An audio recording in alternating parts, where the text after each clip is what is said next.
Bills injury list today. Dalton Kincaid is limited, but now has a knee added to his status here.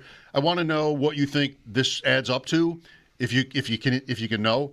And then also hear you talk about like his importance going forward. We've sort of had this vibe that they need Kincaid as he was, coming on before he got hurt in Miami.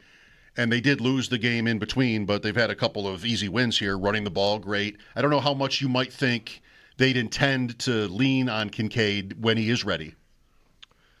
So let me just make sure everybody understands that today the media was not allowed to watch any practice like we normally would be able to because they held a walkthrough. When they have a walkthrough, there's no media that's allowed to watch. My suspicion is they're going to do walkthroughs every Wednesday now. They usually have done that the last few years.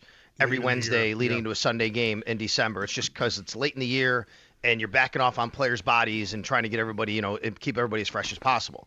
The reason I say that is because I didn't see Dalton Kincaid do anything in practice. He's listed as limited, and you have to also remember that when it's a walkthrough, it's an estimation of what they would have done if they were having a full practice. Mm-hmm. But you're right. He had the hamstring, which is why he's missed 3 games, and now he's got the knee injury also listed.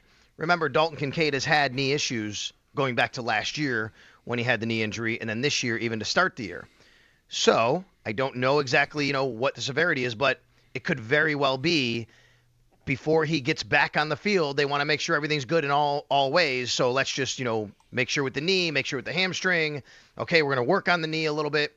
Also could mean that something's bothering him in his knee, and that's probably likely the case, considering he's on the injury report with that. But it doesn't have to be anything major, but it also probably isn't something to just kind of wash away, and it is something to monitor. That being said, he is limited today, and that's a good sign for a Wednesday leading into a Sunday game, and we'll see where it goes.